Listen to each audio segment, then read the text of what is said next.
It has taken us how many episodes? A lot of episodes. 17 episodes.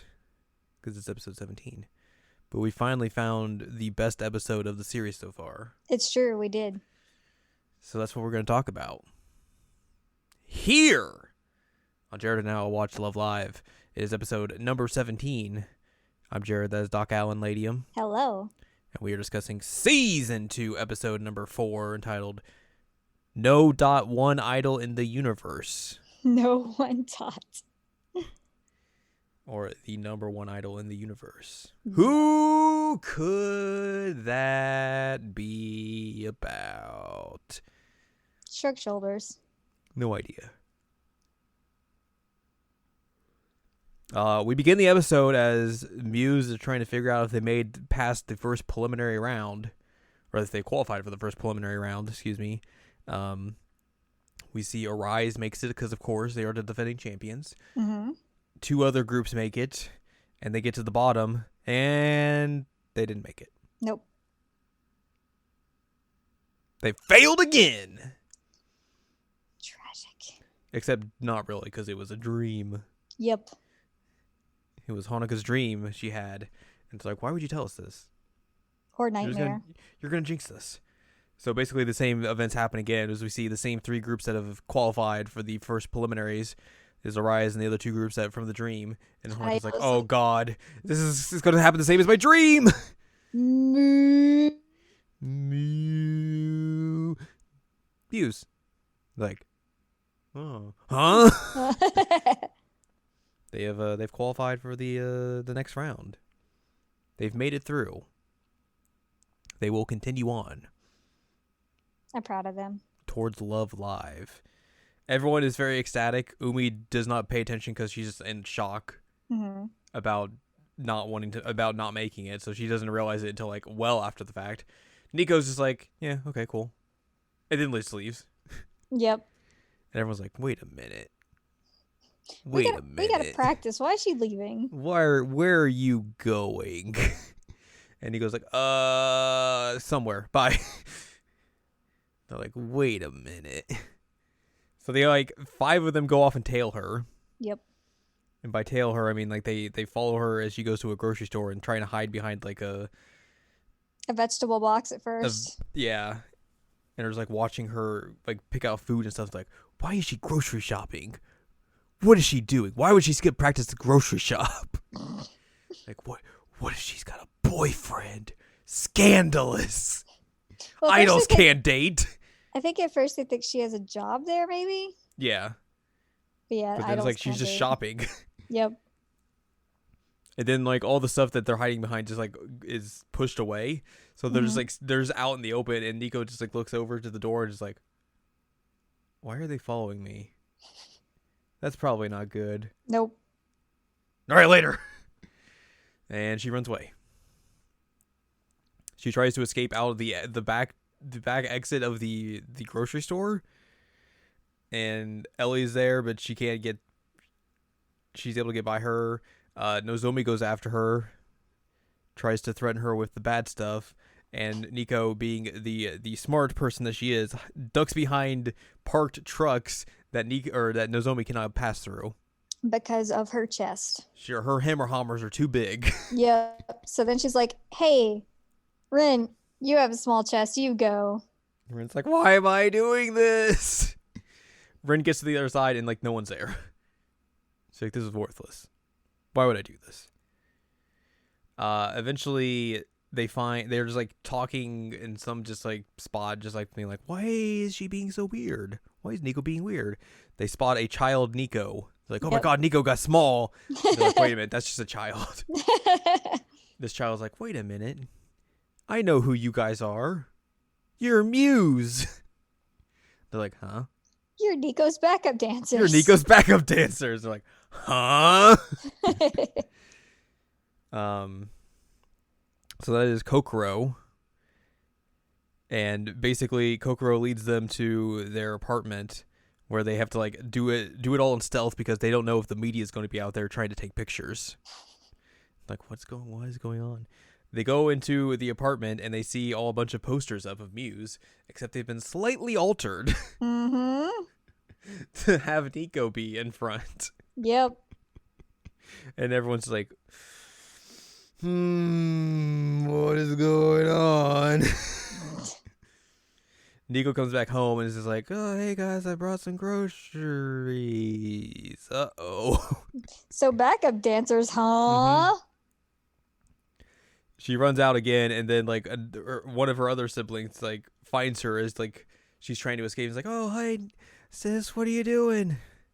Look, your backup dancers are here. And she's like,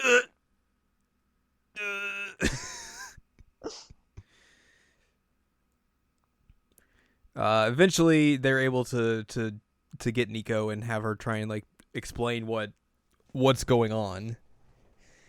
And basically the gist is that, like, you know, Nico's taking care of her kid or her kids, her siblings, to make sure they're all fed and everything. And also, like, you know, Nico has basically been kind of living a life like she's the super idol. She can do anything. She's got these new backup dancers that are going to lead her to Love Live.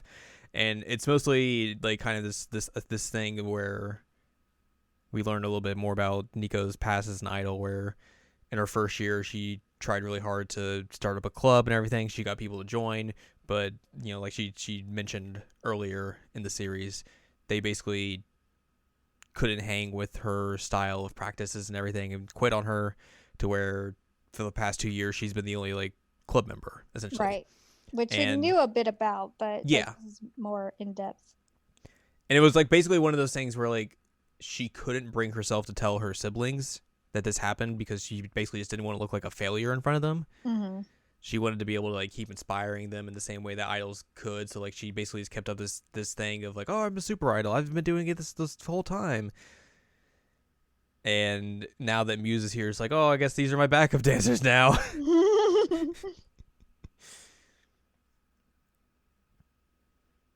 So that we get to appreciate it, honestly. Yeah. So like after that we see like a little bit of Nico like taking care of her younger siblings and everything, doing all of that, and then the rest of Muse basically kind of come together and formulate a plan for her, where they basically cordon off the roof, set up a stage and everything, invite the siblings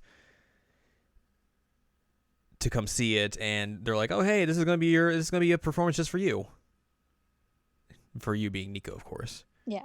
They're like, hey, go show your siblings that you are truly the super idol that you say you are. Put her in this like bouncy pink outfit. Mm-hmm. She stands up on stage and everything, and basically tells her siblings like, oh, this is my last performance as a super idol. Now I'm going to become a member of Muse, and we're going to be a group, and we're going to achieve the goals that I've always wanted to achieve and everything. And like how basically like now like, oh, you know, these are my equals essentially. Mm-hmm. And it's kind of like just, you know, a fun way for her to kind of like finally tell her siblings like this is really what's going on, but in a way that they're like part of. Yeah, but in a way that doesn't necessarily like kind of defeat the mystique that she's built up. Right. It doesn't like make them think less of her, because it's right. like, oh, this is my choice and I'm going to be part of this group.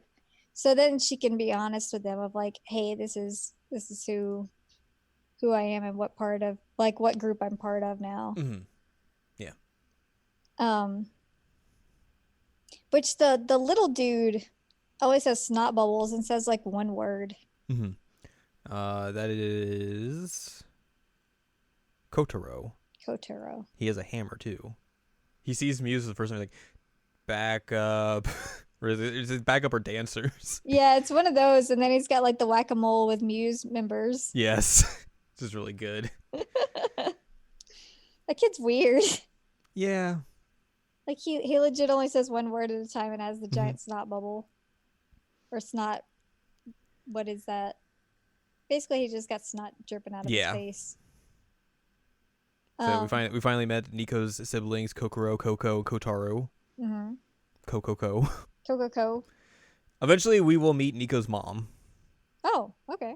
Which I think is the final episode. We will meet her mom, who is voiced by someone very prominent. Really? Nico's mom is voiced by the original voice actress of Sailor Moon. Really? Yes. Wow. It's a really good get. Wow. Yeah, I kind of wish that it had gone into more about like what Nico's life is. Like Mhm. we had the discussion of it makes sense why she was so like "Ugh," when it came to anything like with Maki and money, Right. but like I feel like they could have done more here to explain more of like what she's going through Mhm. rather than just like, oh hey, I take care of my siblings and also like I live in a small house. I do all the cooking and I have like I want them to be proud of me and happy Mhm. for me. Like I have to have this responsibility because our parents are gone. So like, who else is gonna look after them? Right. I think it's one of those things where like they could have gone more into this, but the way they are like structuring season 2 is more just like, here are one-off story, one-off story, one-off story, one-off story until we get to the end. Yeah. That it doesn't fit with that kind of style that they're going for here. But Yeah. I agree with you that like you could have done more with this. Yeah, I mean it's easily the best episode that we've seen so far, but I also see spots where it could have been improved. Mhm. Yeah. But it definitely solidifies Nico as 100% gremlin in my eyes. Mhm. And I love the idea that the rest of them are just like, oh look, it's Nico. Oh wait, she's smaller. Did Nico like shrink? Like, you guys can't tell the difference in her kid sister and like the person that you've been in a group with for almost a year. They Come just see a on. gremlin. They're like, oh, that's Nico. Yep, basically. Let's talk about some trivia real quick. Let's do it. The ending credits character is Nico, obviously. Yeah, I'd suspect that. In Honoka's dream, before she knew the classification results, an idol group named Mutant Girls appear instead of Muse. Apparently, this is a reference to Teenage Mutant Ninja Turtles. What? Sure. George got shafted. George got shafted, it's true. The posters on Nico's bedroom are official poster art. Which, like, one of them is literally the same poster that Chica has in Sunshine. Oh, nice. Except for, with Yeah. Nico in the front. This episode marks the anime debut of the Yazawa siblings. Previously, Coco and Kokoro appeared in Love Live School Idol Diary light novels with different character designs as they are twins, while Kotaro is exclusively created for the anime. The anime. There is a store named Hanamaru Store, which obviously predates Hanamaru from Love Live Sunshine. Yeah, I yelled about that when I saw it. Yeah. It is revealed that Nico has photo editing skills, and this is very much a stretch, I believe. It was shown where the muse's faces on the posters are altered, making it so she's always the center. An example of this is when the No Brand Girls poster is when Honoka's face is altered with Nico's, and Ellie complained that her face in the photo was altered with Nico's face. But like in the series or in that episode, it looked like more she cut out both faces and just taped them over. Yeah, that's what it the looked appropriate like to me, person. Is that she just That's like, not really photo editing skills. That's just, hey, I cut up some posters and taped over one and did that. That's more like collage skills. Yeah. Yeah, I wouldn't call that. All right. Hmm. Well, how do we follow up this episode? By talking about femininity. Yeah. Next time, we will be discussing Season 2, Episode number 5. It's called A New Me. A New Me. A New Me. But for now, if you'd like more from us, go to seasonlanguagecheckup.com or sac.cool, where you can find past episodes of this podcast and other podcasts like Season Language Checkup and Season Language Checkup OVA. You can also find columns reviews on the site as well. If you want more from Ann Ladium, go to annladium.com. She's got columns reviews. And you can follow us on Twitter, twitter.com/animecheckup. So join us next time as we learn about being ladylike Mm-hmm. and not ladylike. Nope.